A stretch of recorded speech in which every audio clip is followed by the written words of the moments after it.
Hello everybody, welcome to this video clip. Today is the 18th of July 2012 and we are here in Quito, Ecuador. It's almost 3,000 meters above sea level. We have behind us the Cayambe volcano under the clouds. And I'm sitting here with Mariana Vergara. I met Mariana in 2010 at Columbia University when we had our workshop on transforming humiliation and violent conflict there. And since Mariana was a doctoral student at Columbia, she saw the advertisement or the announcement, and you came, and thus we met. And the paths of the World Dignity University initiative and your work have somehow had so much synergy that they came together in a wonderful way. We will make another video where Mariana is explaining her background, because she has a very, very special background, coming from Chile, living her childhood in Peru, then living in Ecuador, then in the United States. So it's a very interesting biography. She will explain that in English and in Spanish in a different, separate video. But now I would like to invite you very, very much, dear Mariana. First, I would like to thank you because you have really included me into your extended family here in Ecuador. And for me, it's absolutely a wonderful experience, such a privilege, such an honor to be part of your family. The love that you give and that you fill your surroundings with is really astonishing and wonderful. So I want to thank you for that. That's the first thing. And then I want to thank you that you took me to the World Dignity University branch in the rainforest in Ecuador, the first days when I came. And we made some videos there too. But now it's your turn.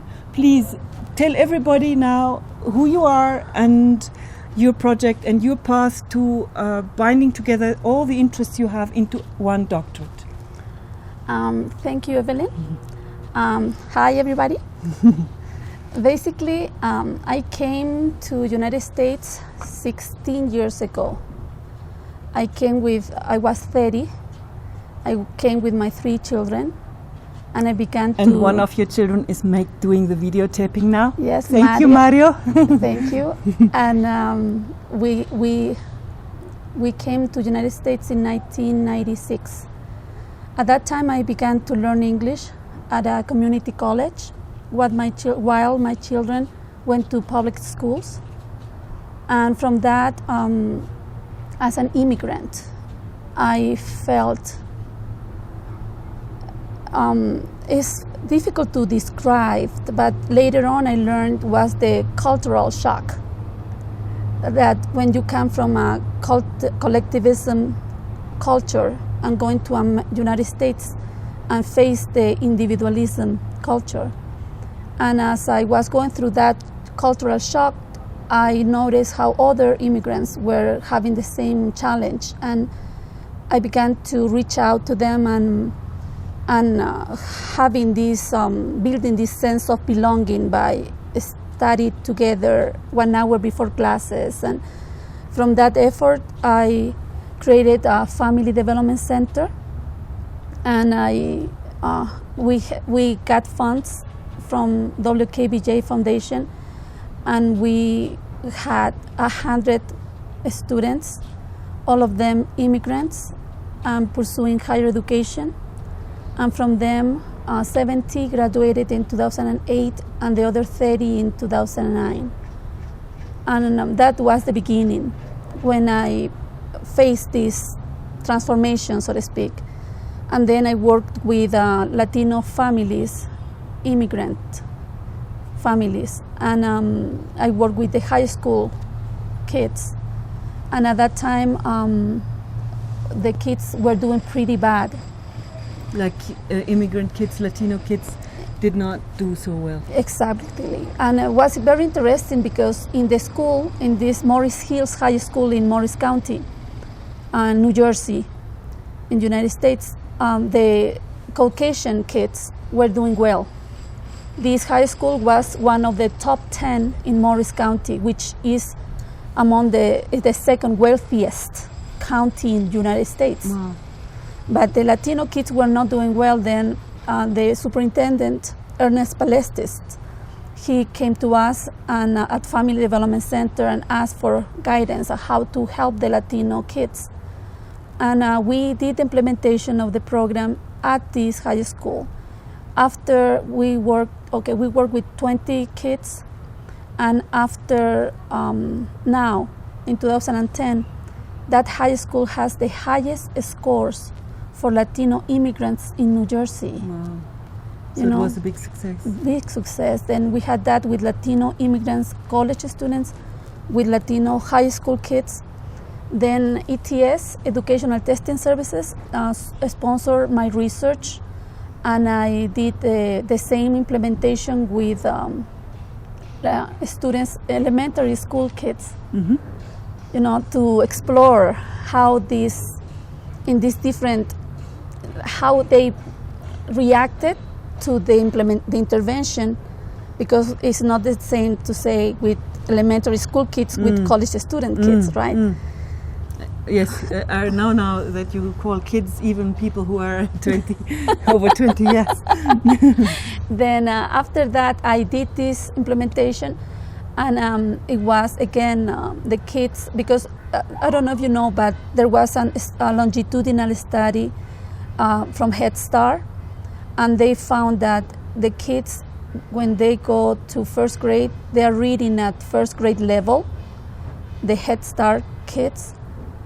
In United States. It's a specific program you explained to me. Yes, in United States, in the United States. Could you very quickly, for people outside of the United States, say what the Head Start program is? Head Start began with the war against poverty with the Johnson administration, and Dr. Edmund Gordon was the one who implemented this initiative, Head Start, that is helping poor mothers to during their pregnancy, what to eat, how to help the child when it's born to develop his skills, motor skills. And this program guides financially disadvantaged women to do that. And then they, at the end, they leave, right? And they say, okay, what happened with these kids? And they found out that these kids were reading at first grade level, like the Caucasian kids. However, the same kids by fourth grade, they were reading at kindergarten level. So they went backwards. Then that is like the big, what is going on, right? Then that is the reason I said, let's see what happened. And I work with these 20 families with kids from elementary school. And what happened is we did a pre-assessment to see where they were when we began, and then we trained the parents about, like for example, that they needed to find somebody who could read in English to their children since every day, Then even though they didn't have money for a tutor, but they could find somebody who was reading English, like a high school kid reading to the first grade kid every day for an hour. And after a year, was very interesting to see that the kids who were not at grade level, they achieved grade level. And the ones who were at grade level, they were very improved in their scores. Then that was the third time I did this, and then I got accepted at Columbia University to do my doctorate. And you did your master's where? My master's I did it at New School University in New York, from a grant with Eugene Lang Foundation. And my bachelor I did it from a grant, a scholarship from the New Jersey City University, the Presidential Scholarship. And my whole study, like since I began, they were scholarships, because I really, put all my heart on it, and I got good grades, and then I got those scholarships. But now I am at Columbia University, and basically I chose that school because of the organizational learning, because I read this book, The Fifth Discipline by Peter Senge, and I realized that I had been doing that without knowing I was doing it. Then I said, my God, I have to learn this. And I Googled and I found Columbia University. Therefore, I said, okay, let's go for that. And I got accepted, and I am... It was Professor Gordon, huh? Yes, Dr. Edmund Gordon. Mm-hmm. He really supported me to make it happen. And then I am... Basically, the reason I went for my doctorate was to try to... Because when I was doing all this work these last 16 years, I did it from my guts. They call it tacit knowledge. Mm-hmm. Then through the doctorate, I was able to transform this tacit knowledge in explicit knowledge. Mm-hmm. And is wonderful in the sense that how I can see what I did. And moreover, that I found the theorists backing up what I did. Then at this point, I developed the BRIDGE program, that is a transformational learning model. BRIDGE. BRIDGE, and it stands the bridge for... between us and between... You see, is that BRIDGE stands for better resources in developing great education. And then the last time I thought was the last time, but no, I did it in 2009 with the indigenous community of Rio Blanco. Which is the place where we went now, like 2 weeks ago or 10 days ago. Yes. In the south of Ecuador, in Ruku, Kausay. Yes, in the rainforest. In the rainforest, yes. In the Amazon rainforest of Ecuador. Then when I went there, I didn't plan to intervene, but they were facing challenges with a mining company that was coming in illegally. Yes, and by the way, we will inform everybody that the airport here is quite in the city, but soon there will be a new airport. Is that yes? True? Yes. So we have a plane here in the background now. Then from this effort in the Amazon is that this indigenous community experienced transformational learning, and they shift their paradigm, and now they are going forward with this ecotourism initiative, where we are bringing students from all over the world. It's more than ecotourism now, since it is part of the World Dignity University Definitely. Initiative. It is not just that people come there to enjoy themselves, but really to learn and to include also Agustin Grefa, the really bearer of ancient knowledge, into the World Dignity University, not just as a host of as a tourist organizer, but much more. Definitely. That was in their own words, because as for them was just to have a stable income. In that way, if they have people who come.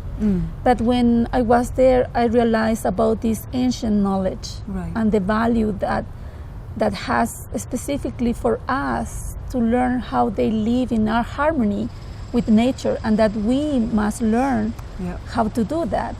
And at that time is when I met you in 2010. Right. Exactly. And you were about to launch the World Dignity University. Yes. And I remember you talking about it, and I could see how related it was. And I said, what about, can I have an appointment, please? Yes. And you even came to the launch of the World Dignity University in Norway. I did. You know, we met in 2010 and in December, and then in June 2011 we had the launch in Norway, so you came. And then we had another big conference about education, where also many educators from the United States, deans and provosts came. And presidents. And presidents from the United States and Europe came. And so this was another platform to discuss the World Dignity University Initiative. And you made a lot of very, very good connections. And now when you brought me to the rainforest, two, Ruku, Kausay, and Agustin, Grefa, you had already two students there, Andrew and Tayler.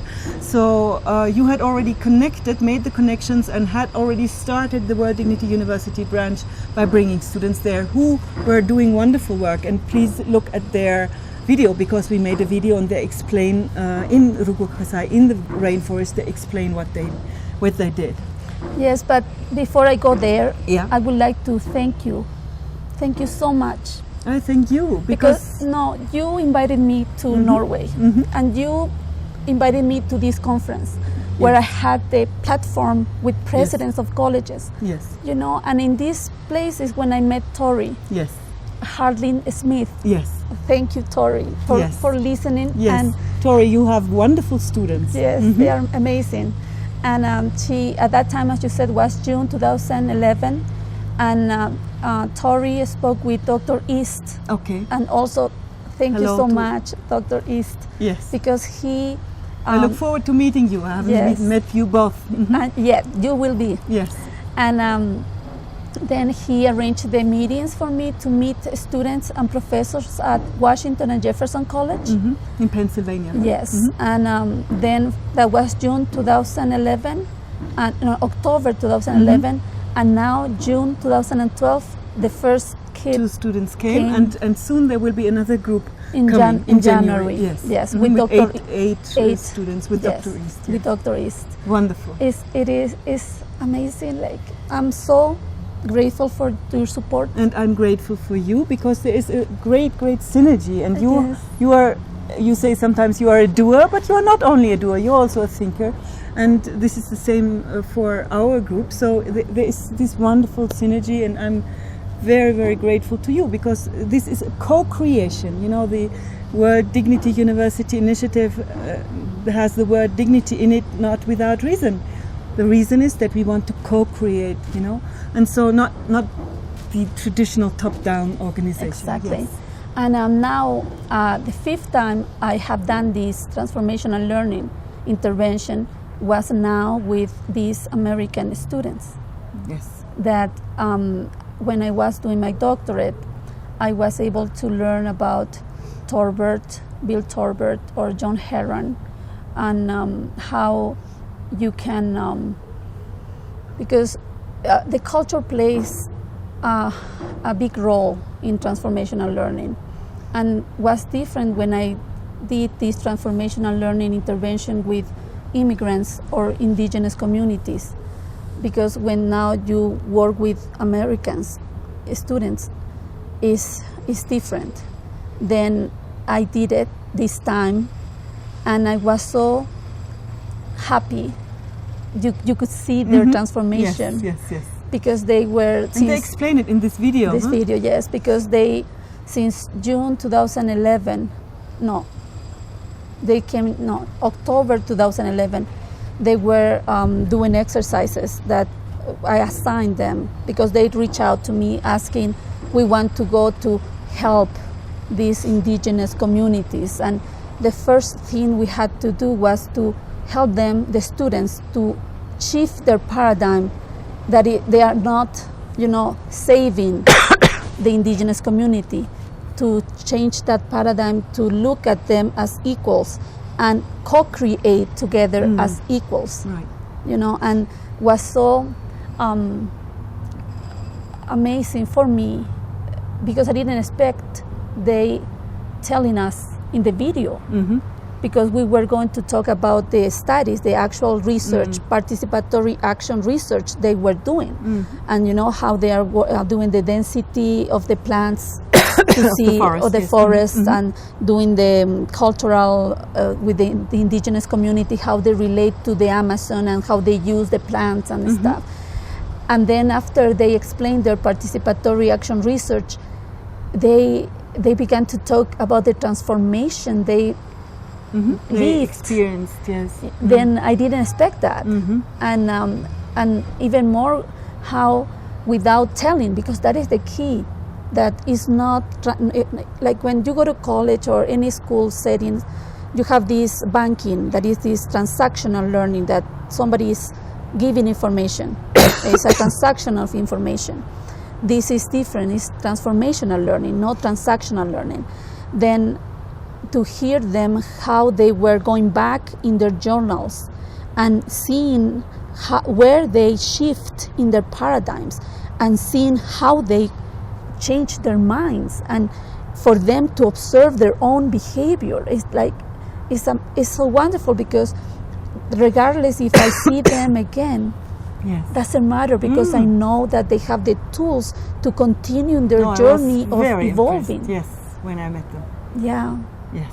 Then now we are waiting for the next group in January, but also I'm going to Norway in November, and I'm going to be doing a presentation in another university with Roar. You know, then we will. Hello, Roar. I hope you like this video. Yes. And we are going to make this presentation, and we are going to bring in more students. That is my target, you know. And I know that when Roar sees the video from the students, will be helping us to convince them to help us to bring students to our branch. Yes. And now it's not just Ruku Kausay, a place of tourism. That's right. Now is the branch of the World Dignity University. Yes. And it was very important and very good for me to see it and to get an impression and to see the context and the depth of knowledge, and also the fragility, of course, of the communities, and how important it is that we bring such an initiative in there, so that they don't, you know, we saw when we walked, we saw already that some other neighbors would use their land for cattle, then the rainforest would be cleared, or for planting corn, and only in our in the Ruku Kausay, in the World Dignity University branch, the rainforest is protected. So we see already how important it is that we bring such an initiative there for them, not just for the world, for both. For both. Yeah. So your doctorate, I would like to know more. We have discussed now. We are now together for since the beginning of July, and we have discussed a lot. And you have many interests. First is your work in the United States, and then there is your work here in Ecuador. And then there are different interests, so you are combining very many paths in your life, and this is, I think, very important. As I said in the other interview, you know, the Western science is a little bit too narrow. We have a lot of crises to solve around the world, and we all remember that Albert Einstein said that we cannot solve problems with the same mindset, with the same tools we created the problems with. So we need to broaden, in Western science, we need to broaden our view, or in science altogether. Science has to become broader and has to include different ways of knowing. And therefore, I really appreciate particularly your biography and your path, because you touch ways of knowing, like in the rainforest, the ancient knowledge that is there. You have learned, you are a practitioner of this, so you have insight there. At the same time, you live in the United States, you learn the language of Western science, and you are a bridge in yourself, in your biography, in the way you now connect different kind of paths of knowing. So this is, I very much look forward to the finished doctorate when you have your PhD, and we can all congratulate to that. It will be a very special doctorate, so I'm looking forward to that. Yes, in that respect, when I was studying my doctorate, because at this point I am into the dissertation process. I am a doctoral candidate. Yes. And I was surprised as I was reading like Bill Torbert or John Heron, how they talk about human development, but they are touching spirituality too. Yes. And this links up to the rainforest and their ancient knowledge. Exactly. I see that there is some light, you know, that they are seeing, that is this bigger intelligence, universe. I don't, but we know we can feel this raw perception. Yes, we were talking a lot about that. You know, that there is a kind of perception, raw perception, and that is shared here. And for example, in the rainforest, that there is a bigger universe of meaning around us, and and this perception is something that people call spirituality, or some call it energy, or some call it God, some call it intuition, or there are many different words, or religion. It's part of religion. There are many words, and so to keep it out of science is unwise, and to bring it in and to see what it means and what it signifies is important. I think so. Definitely. And in my case, I always quote 14th century Sufi poet Hafiz, who said, God has shown to me so much that I can no longer call myself a Jew, a Christian, a Hindu, a Buddhist, and God, the truth has shed so much in me, that I can no longer call myself a woman, a man. I resonate very much with that notion, and if I were to be asked what is my religion, then I would say my religion is love, humility, and awe. Somehow awe means to look at the universe and to see that we are rather small beings, and we shouldn't be so arrogant and think that we have understood the world, and then judge what is outside and what is inside, what is wrong and what is right. No, rather stand in awe and be open to new insights and to new knowledge. So this is my religion, and I think you are very similar in that you are very open. You learn wherever you go. You learn, and you learn to see where do these people stand. Where do these people stand? What language do I have to use there? What language can I use there? Definitely, and as I'm looking forward to this exploration. Yes. Because I don't have, supposedly I already wrote 2 dissertation proposals. Okay. And I shift the theme again.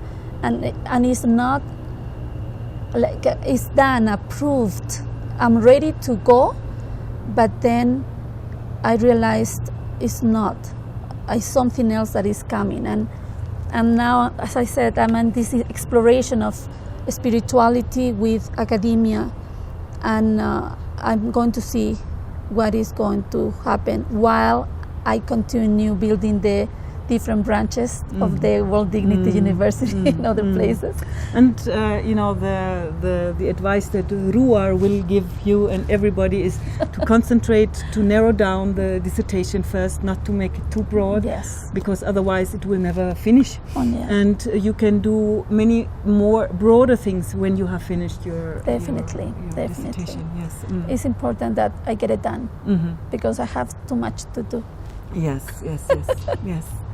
Yes, wonderful. So I think all of us, we want to wish you all the best on your very, very important path.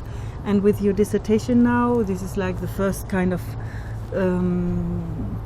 turning point, and then there will be very, very interesting work you will be doing after that. And you will perhaps be focusing more on Ecuador then, and bringing, doing this bridging work, continuing this bridging work. Yes. Thank you very, very, very much. Thank you for you. Thank you for everything. Thank you very much. Thank you. Thank you to everybody. Thank you.